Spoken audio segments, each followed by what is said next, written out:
Lo animo para que demos continuación al capítulo 17, 18 y sí, hasta el versículo, corrijo, 17 y 18, porque el 19 trae como otra argumentación. El versículo 17 dice: sus caminos son placenteros y en sus senderos hay paz. Ella es árbol de vida para quienes la abrazan, dichosos los que la retienen. Hablando aquí de retener. Entonces lo escucho, Pastor Gamaliel, para mirar su versión y darle una aplicación, ya que sabiduría es la correcta aplicación, en este caso de los proverbios, a nuestra vida y animar a nuestros hermanos a que también la apliquen. Cambio. Reina Valera dice, Pastor, Proverbios 3:17, sus caminos son caminos deleitosos. Mira qué lenguaje tan bonito. Y todas sus veredas, paz. Ella es árbol de vida a los que de ella hacen, y bienaventurados son los que la mantienen. Mira cómo se menciona árbol de vida, y créame que no había reparado en el punto. Aparece la expresión árbol de vida como si fuera aquel del Génesis y del Apocalipsis, ¿no? Le leo la versión de Jerusalén. Dice 3:18. Es árbol de vida para los que se aferran a ella. Felices son los que la retienen. Pero en el verso 17 decía, sus caminos son una delicia. Todas sus sendas son pacíficas. Pastor, disfrutar y tener paz. Yo diría, disfrutar y tener paz.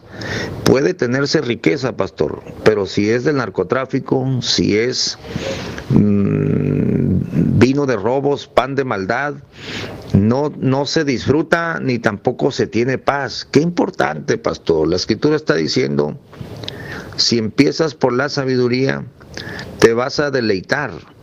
La Biblia dice que a veces la riqueza no deja dormir al rico, y mucho menos cuando son riquezas de maldad, Pastor Osvaldo. Cambio.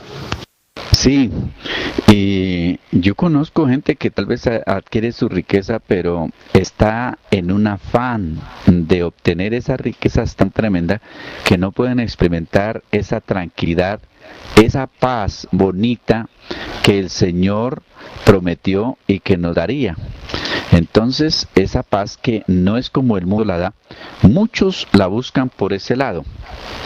Me llama la atención que mucha gente trabaja, lucha, patalea y no ha entendido que la bendición de Dios es la que enriquece, no añade tristeza y no trae problemas. Dice el Salmo 127, versículo 2, en vano madrugan ustedes y se acuestan muy tarde para comer un pan de fatigas, porque Dios concede el sueño a sus amados. Es decir, cuando uno va por el lado de Dios, eso le trae paz, le trae tranquilidad. Y aquí, por ejemplo, en Colombia, con los problemas de guerrilla, hasta los niñitos les preguntan, ¿y qué es lo que usted más desea? Yo deseo que haya paz. En este momento la palabra de moda para nosotros es paz, queremos paz. Y el ser humano muchas veces en los conflictos que tiene familiares, allí de esposos y toda esa cosa, déjeme en paz. Muchos vienen y dicen, yo quiero tener paz. El tener dinero no asegura tener paz, ni tranquilidad, ni bienestar. Hay gente que tiene cualquier cantidad de dinero. Mire, uno de los grandes millonarios, de los 5 ricos del país, es una persona que dicen que tiene que comer más bien pastas, medicinas, está postrado en una silla de ruedas. ¿Y de qué le sirve tantos millones de millones? Un multimillonario. No solamente tiene presas aquí en el país, sino en otros países. Entonces, cuando uno le preguntara, ¿usted tiene paz? Seguramente que de corazón diría, no, yo no tengo paz. Así que mire el gran beneficio que nos trae el principio de la sabiduría, que es conocer a Dios. Me llama también la atención el versículo 18, que la sabiduría es árbol de vida para quienes lo abrazan, dichosos los que la retienen. Es decir, la sabiduría tiene un valor tan especial que ha tenido, por lo menos en esto que estamos analizando, más sentido cuando dice, si alguno tiene falta de sabiduría, pídala a Dios. Y me encanta cuando dice, el cual da abundantemente y sin reproche. Entonces uno dice, uy, la sabiduría. La otra le dije a alguien, mire, la sabiduría puede hacer que usted sea rico. Me interesa. Cuando comencé a leerle y a exponerle todo lo de Proverbios, lo miraba como se iba desinflando, como aquellos globos que se echan ese gas allí que hace que se levanten y con los días se va desinflando, porque la gente piensa es que sabiduría son mañas, patrañas, resabios, claves, trucos para alcanzar cosas. No, la sabiduría es aquella aplicación de una correcta conducta y actitud delante de Dios. Cambio. Pastor, el tema a mí me parece bonito y también a la vez doloroso porque me hace recordar a un hijo que había alcanzado el éxito. Sus padres batallaron para darle la educación universitaria, pero era muy abusado el muchacho, no llegó a tener éxito. Pero yo lo escuché decir, es que mis padres fueron unos viejos tapados. Mi padre decía que no se robara, que no se transara. Es que así es el sistema. El que no tranza no avanza. Menospreciando a su padre, a su madre. Y pastor, pero no tendrá larga vida. Con solo un comentario es probable que allá en el reino de Dios se dicte la sentencia de muerte para él. La gente no lo entiende, pastor. La gente no entiende que la divinidad se puede enojar contra un soberbio, como aquel rico que decía, alma, ya la hiciste, tienes todo almacenado y esta noche le dijeron, necio, esta noche vuelven a pedir tu alma. Pastor, pero vamos a ver la parte positiva antes de dejar el punto. La riqueza es deseable, riqueza sin honra. Hay ricos, pero sin honra. Ladrón, narco, ladrón, vendepatrias, porque han amasado su riqueza de una forma no correcta, ¿no? Pero pastor, hablemos de un joven, de una señorita que quiere hacer empresa, pero que busca la sabiduría, pone en primer lugar a Dios, no maltrata a sus trabajadores, les paga con justicia, no menosprecia la palabra, no menosprecia a sus padres. Díganos más o menos cómo sería la proyección positiva del empresario que quiere llegar y cómo llegaría, pastor. Cambio. Pues vea, pastor Gamaliel y mis hermanos aquí del canal, sucede que conozco personas que han comenzado con cosas sencillas, pero demasiado sencillas, y han sido prosperados en gran manera. Le voy a citar rápidamente dos. Un hermano que comenzó vendiendo tintos o café. En la madrugada se iba a un lugar de mercado, una central de mercado que se conoce aquí o en Bogotá como Abastos. Y allí comenzó y luego puso una cafetería y fue agrandando hasta que finalmente tenía sus casas de varios pisos y tenía para arrendar, alquilar, y tenía dinero que él prestaba a un buen interés y vivía muy bien. Sacó adelante tres hijos profesionales, todos cristianos. Yo diría, esa es la gran bendición de Dios. En algo que uno diría, pero es que esto no puede ser. Dios le bendecía eso y hacía que prosperara. Otro que llegó, que había abandonado el alcoholismo, de esos que tienen los labios resecos, la nariz así como medio partida y como con venitas, 14 hijos, y llegó a la iglesia. Decía que todavía estaba borracho cuando llegó. Recibe al Señor, se dedican esta familia y comienzan en un clima frío, porque es que Bogotá es muy frío. Aquí hay algo que preparan que se llama avena helada. Es una bebida fría, se utiliza en climas bien calientes porque es muy refrescante. Pero llegó a Bogotá y él puso unos puesticos o un puestico de esa avena. Y yo no lo podía creer, pero en este frío, ¿quién toma eso? Pastor, el día que yo conocí, que vi ese carrito en acero inoxidable, bonito y de todo, en un lugar donde venden repuestos para carro, me acuerdo mucho, habían 8 personas haciendo fila para comprar esa avena y como si fuera poco estaba lloviendo, es decir, la gracia de Dios.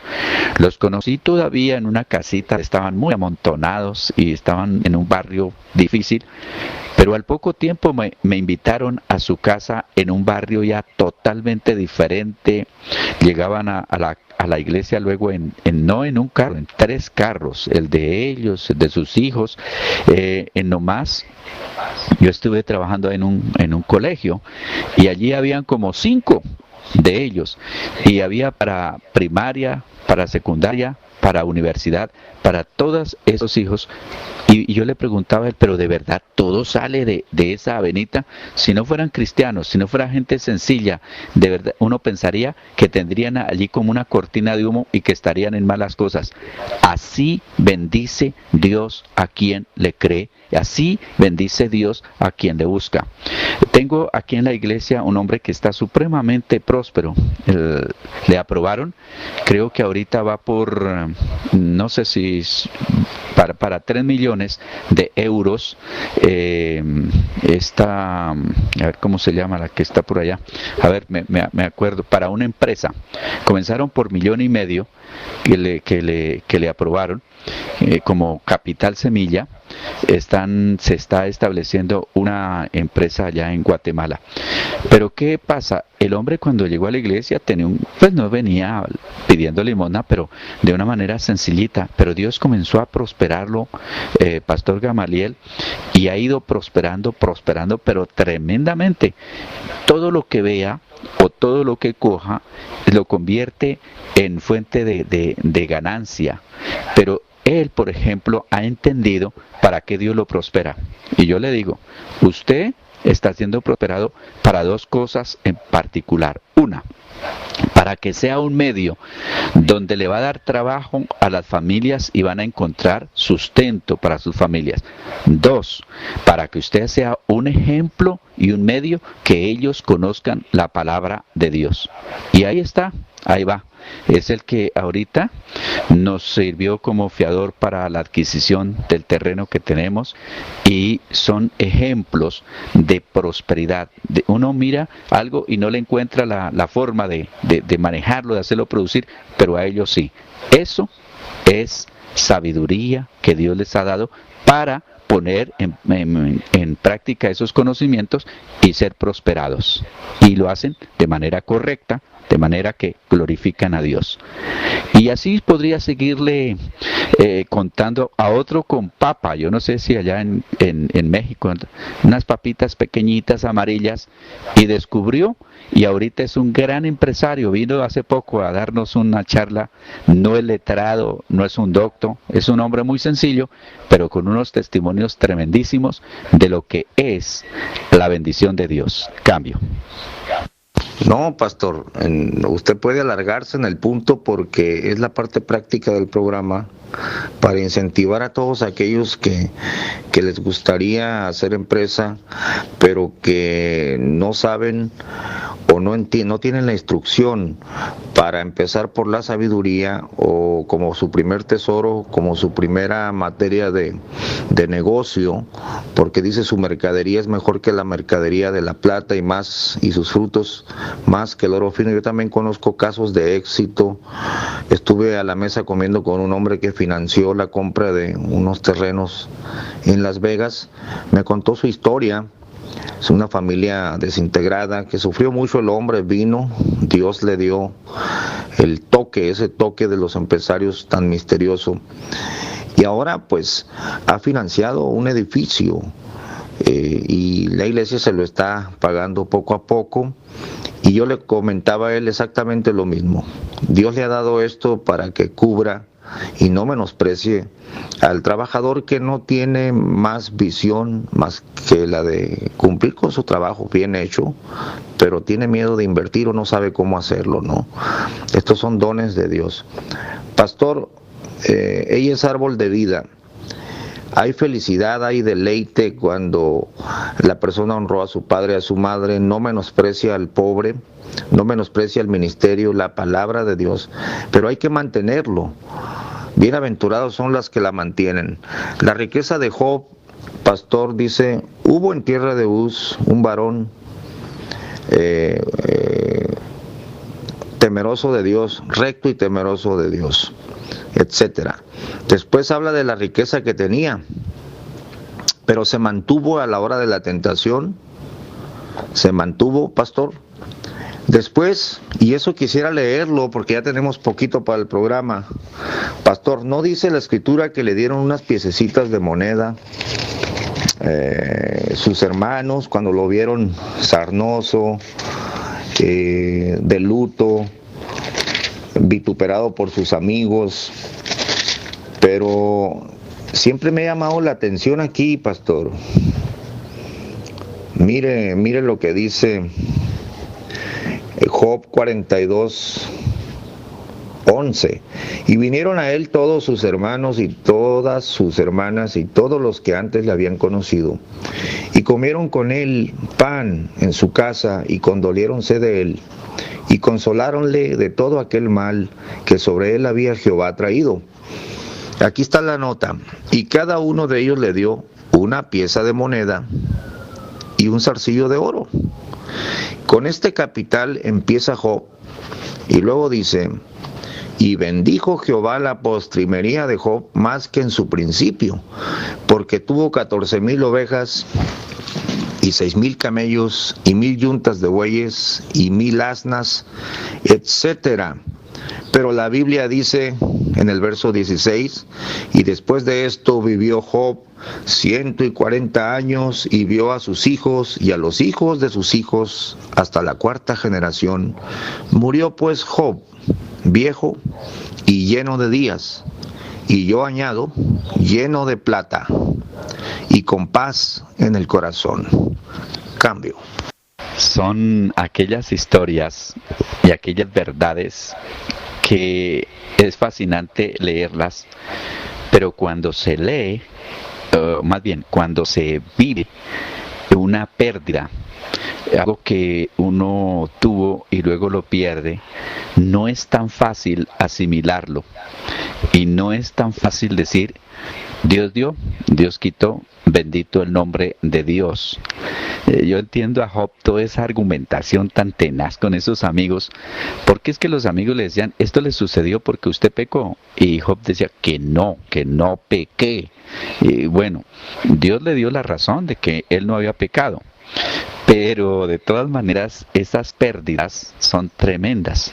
Se dice que las más grandes depresiones de los hombres se dan por 3 razones. Por pecado, el caso de David, que dijo: me envejecí, mi verdor se volvió sequedad, y bueno, cayó en un estado tenacísimo de depresión. 2, por cansancio, fatiga, que es el problema que tienen los pastores, nuestros colegas, y nosotros, si no sabemos, que es el caso de Elías. ¿Cómo es posible que un hombre tan poderoso en Dios, que dice: y vi el Señor, es decir, hago este juramento delante de Dios, que no lloverá cuando yo lo diga?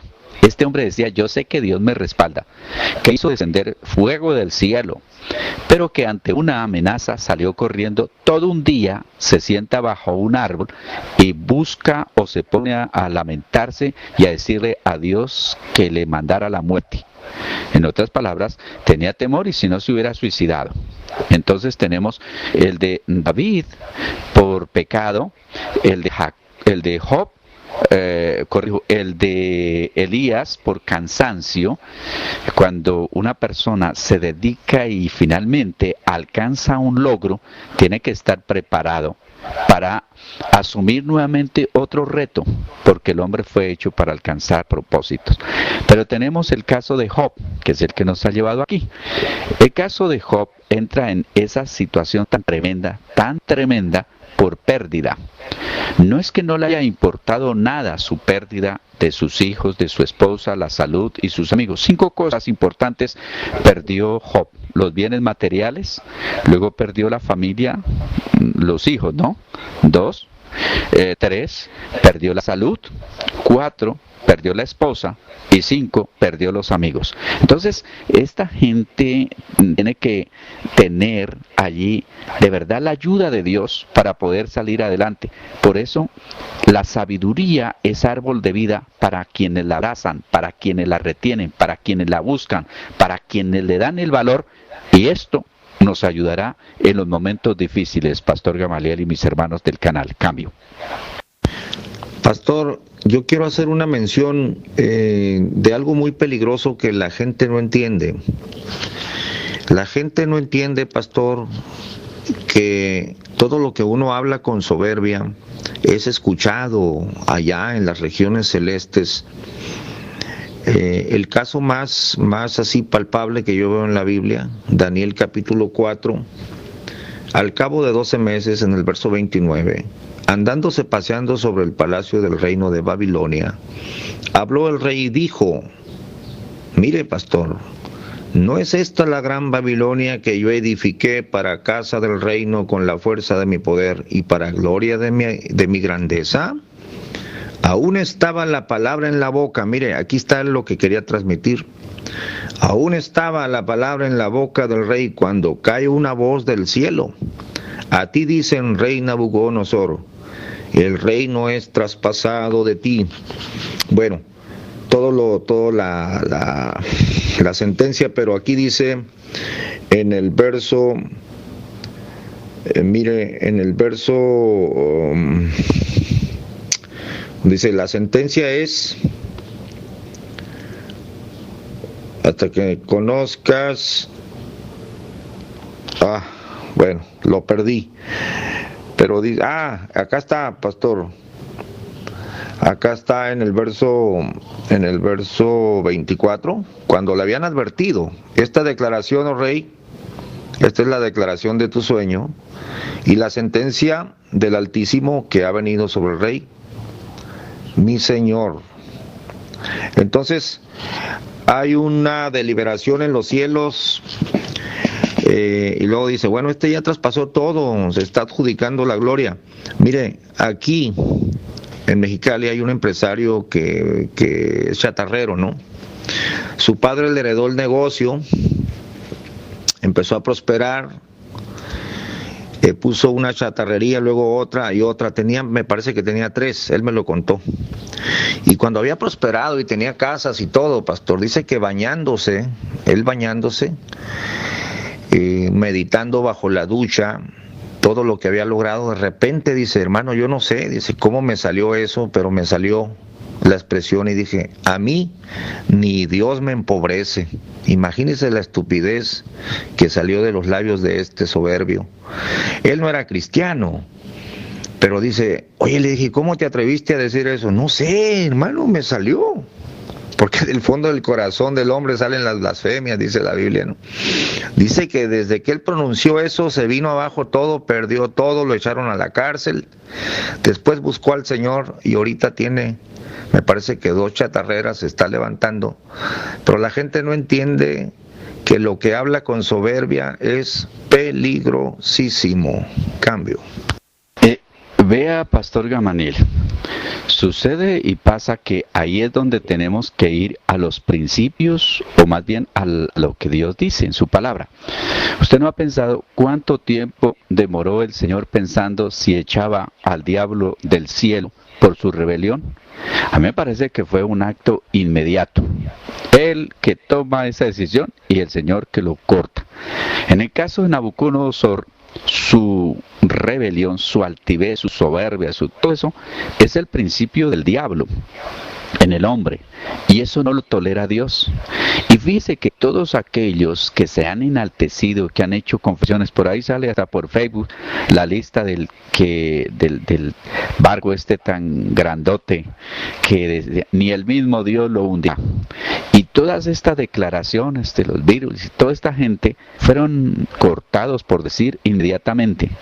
Conozco gente que en su soberbia también han como desafiado a Dios ¿Y eso a qué se debe? A rebelión y a ignorancia. ¿Quién puso ese pensamiento en la vida de este hombre que hizo esa declaración, que ni Dios me empobrece? El mismo diablo. Tomó su naturaleza, tomó su inclinación, tomó lo que había allí y lo hizo que él lo dijera. Porque en sí, nosotros tenemos a nivel de, los he oído ahí en la mano peluda, la piña, toda esa cuestión. Usted sabe que los demonios tienen tres formas. Uno, que es influenciar. Dos, atormentar. Y tres, poseer. Entonces, el cristiano puede ser influenciado y puede ser hasta atormentado. Hay una discusión tremendísima, yo por lo menos creo que un verdadero cristiano no puede estar poseído, pero tampoco, bueno, y no es el tema. Entonces, fácilmente puede ser influenciado para declarar, para pensar y para querer hacer cosas que son graves delante del Señor. Dos pecados tenemos nosotros que cometemos contra Dios. Uno, contra la santidad de Dios. Robar, matar, fornicar, adulterar, es contra la santidad de Dios. Pero hay un pecado grave que es castigado tremendamente y es el pecado contra la autoridad de Dios.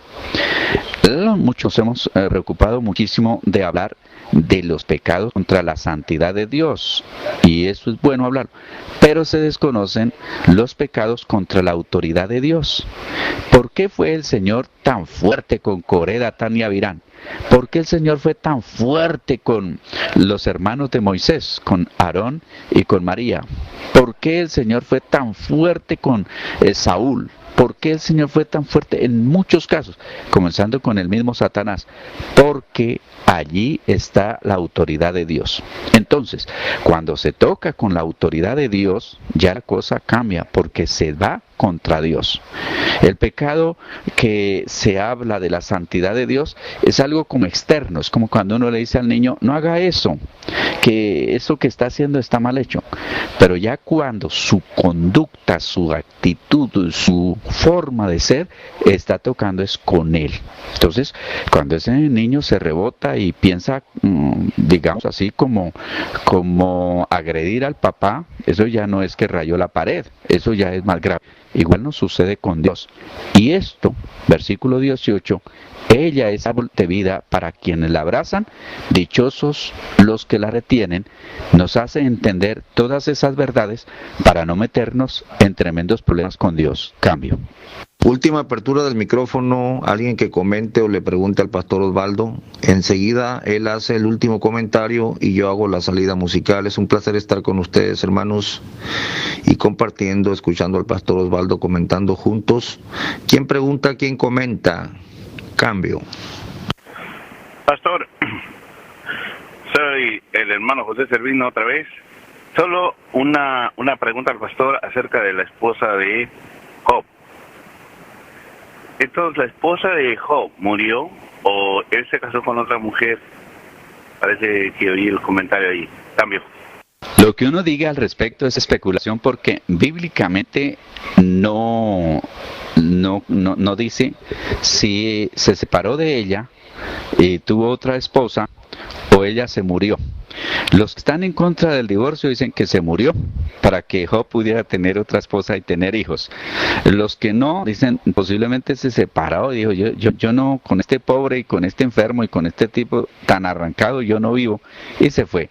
Lo cierto sí es que tuvo que ser otra esposa con la que tuvo hijos, porque el hombre nunca pierde la capacidad de generar, pero la mujer sí llega el tiempo de su edad donde ya no puede concebir, al menos que sea por un milagro o la alteración de una ley natural. Yo personalmente creo que esta señora lo abandonó, se fue, porque tampoco creo en un Dios que a cualquiera que va quebrantando, haciendo cosas, lo va eliminando. Recuerde que Dios, bueno, en el Antiguo Testamento el Señor tenía su forma de ser muy radical al respecto, pero en todo momento siempre el Señor querrá la salvación. No creo que Dios arregle la vida de un hombre o una mujer haciendo que el otro se muera. Yo creo que Él busca otras formas. Cambio.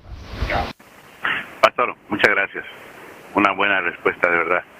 No, le digo, lo hice para aclarar mi mente, ¿no? Porque muchas veces yo he pensado eso, que él no pudo, o sea, lo mismo que usted me acaba de decir. Muchas gracias, pastor. Bendiciones, pastor Gamaliel. Una taza de café, cambio. Otra pregunta, hermanos, otra pregunta y cerramos. Adelante, cambio. Uy, al fin, no podía entrar. Bendiciones. Creo que estoy en tiempo y no estoy retrasado, ¿no? El doctor Osvaldo decía que, bueno, él no creía en que el cristiano pueda ser poseído, ¿no? Aunque no iba con el tema de hoy. Mi pregunta, mi comentario va que he visto iglesias que pastores con pastores, el pastor tiene 12 pastores y siempre hacen cultos de liberaciones y los pastores, el pastor principal hace culto de liberación y los pastores vomitan y reciben manifestaciones, caen al piso como manifestaciones de liberación de demonios y quedan libres y son liberados, pero eso bueno, pastores y hermanos de la iglesia, ¿no? Pero digo pastor porque me llama la atención porque, bueno, imagínate tú, ni siquiera uno común, sino uno que tiene un liderazgo, pues hablemos de la iglesia y bueno, y si es con pasa con todos los miembros, van y hacen un culto especial de liberación y llevan bolsas y cosas y la gente vomita y de todo, pero tú ves la gente que ves que está participando son los mismos hermanos de la iglesia. Entonces, ¿cómo ve usted esos cambios? Yo voy a basar mi respuesta en la Biblia. Número 1, dice en Corintios que no puede haber una comunión entre Cristo y Satanás. O está Cristo o está el diablo en el corazón de esas personas. Entonces, bueno, allí, ¿qué es lo que responden algunos? Y habría que analizarlo más paso a paso. Lo que responden algunos es que puede llegar a darse como una psicosis colectiva donde las personas llegan a tener esas reacciones, de tener esas manifestaciones y bueno, yo creo que en algunos casos puede haber endemoniados, pero mire, Judas estuvo al lado del Señor. Se dice que era el hijo de perdición, es decir, no se quiso convertir, pero la Biblia dice que no fue poseído hasta que se comió el pan, hasta que pasó el pan. Cuando se comió el pan, Satanás entró en su corazón. Entonces, esto me da como una argumentación sin ser un dogma. Yo no pretendo ser dogmático, quiero abrir mi corazón y aprender, porque de pronto pueda estar allí equivocado. Si no, ni a un lado ni al otro. Para aprender estamos, y Dios nos trajo a este canal y nos permite compartir para aprender. Yo creo que un verdadero cristiano no puede estar endemoniado. Es más, David, cuando pecó, que adulteró, él no dijo, Señor, saca de mí este demonio. Al contrario, no apartes de mí tu Santo Espíritu. David sabía que el Espíritu de Dios permanecía con él todavía. Con temor y temblor di esta respuesta porque yo sé que aquí hay grandes conocedores de la palabra de Dios, así que bajo la cabeza y estoy dispuesto a escuchar correcciones. Desde Cali, Colombia, les deseo una bendición grande, poderosa, saludo cordial, abrazo fraternal y hasta donde me sea posible quedaré allí pendiente de sus comentarios. Cambio. Bueno, un saludo por aquí a la sala. Quería saludar ahí al pastor Osvaldo, preguntarle por qué nunca responde los privados, o será que no maneja el privado. Me gustaría saber, porque sí lo he contactado en varias ocasiones y no ha sido posible. Me gustaría... Hermano, ya se va a terminar. Adelante, pastor. Qué sabrosa estuvo la taza de café con el pastor Osvaldo Arias. Le invitamos para la próxima taza de café para que lance sus comentarios y sus preguntas. Hasta la próxima. Vagaba en triste soledad y nadie me buscó. La carga horrible de impiedad más grande se volvió. Te dije Jesucristo que me trataban mal. Entonces le oí así decir: camino del Calvario, mi pie también sufrió, la cruz que yo cargaba, mi cuerpo doblegó, mas hoy caminaremos unidos tú y yo. Tu cruz levanta y ven en pos de mí.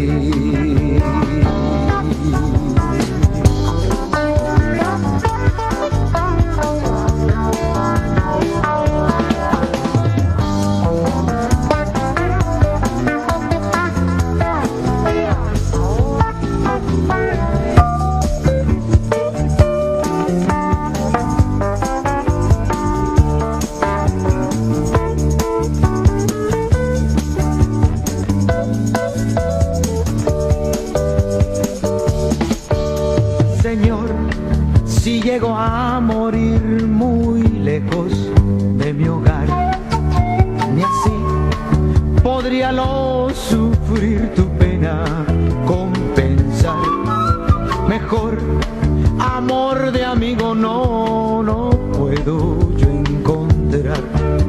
Entonces le oí así decir: camino del Calvario, mi pie también sufrió, la cruz que yo cargaba, mi cuerpo doblegó, mas hoy caminaremos unidos tú y yo. Tu cruz levanta y ven en pos